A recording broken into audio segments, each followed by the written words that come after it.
Today, we're headed to the very heart of Denpasar, Bali. We're going to get to know its silent guardian, the incredible Catur Muka Statue.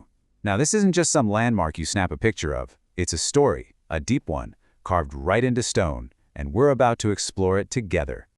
I mean, really think about that. What gives a city its spirit? Well, if you're in Denpasar, the answer might just be standing right in the middle of its busiest intersection. This quiet, all-seeing guardian watching over the chaos. You can almost feel that, can't you?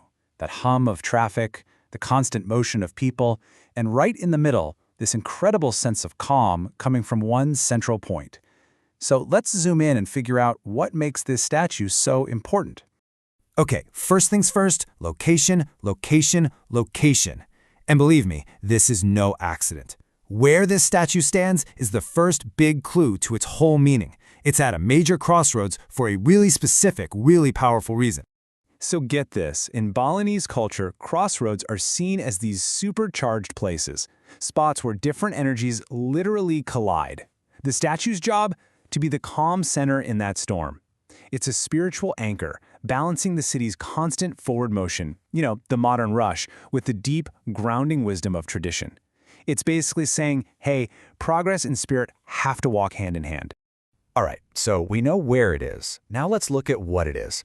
The first thing you notice, the most striking feature, are its four faces. And those faces are the key to unlocking its name and its whole divine purpose. The name Catur Muka is pretty literal. Catur means four, and Muka means faces. Simple, right? But these aren't just any four faces. They belong to Lord Brahma, the Hindu god of creation itself. So yeah, we're talking about some serious cosmic energy here. And each one of those faces is looking out in a cardinal direction: north, south, east, and west. This is meant to symbolize Brahma's complete 360-degree awareness. The idea is that nothing escapes his sight. It's this incredible symbol of total vigilance and protection over the entire city. And let me tell you, its physical presence is just as impressive as its spiritual one.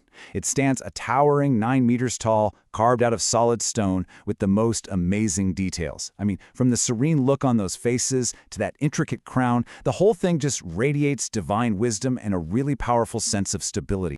So we know what it is and what it represents. But that leads to the biggest question. Why was it put here in the first place? To answer that, we've got to jump back in time a bit. Because this statue wasn't just built, it was a deliberate, powerful cultural statement. The statue went up in 1973. And that date is so important. Denpasar was changing, modernizing, and it was happening fast.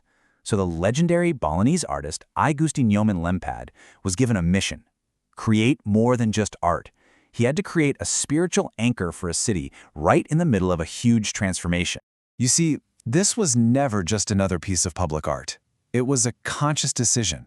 As the city started to grow and change, its leaders made this bold statement, essentially planting a flag for tradition right in the middle of it all.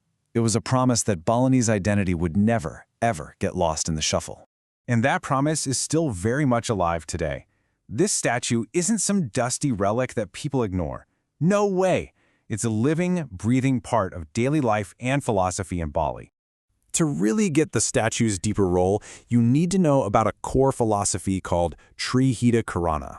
This is like the absolute bedrock of Balinese life, and it's all about finding harmony and balance in everything. This philosophy breaks down into 3 key harmonies, and that statue stands there as this constant, very public reminder of this code for living. Stay in balance with the divine, with other people, and with the natural world. It's the ideal that holds the whole culture together. And trust me, this is way more than just a tourist spot. Every single day, people leave offerings here. Major citywide festivals and ceremonies kick off right at its base. This space is alive with spiritual practice, constantly plugging the community back into its deepest beliefs. So when you put all these pieces together, it becomes so clear that Catur Muka is way, way more than just a pin on a map. This is really the heart of it. The statue isn't just in Denpasar. In so many ways, it is Denpasar. It's the living, breathing soul of the city, and really of Bali itself. It's a timeless promise of balance, wisdom, and spiritual grounding in a world that just won't stop changing. So the 4 faces of Brahma just keep on watching, steady as ever. And it really makes you think, doesn't it? What about your world? What are the silent guardians, the landmarks, the symbols, the traditions that watch over the soul of your community?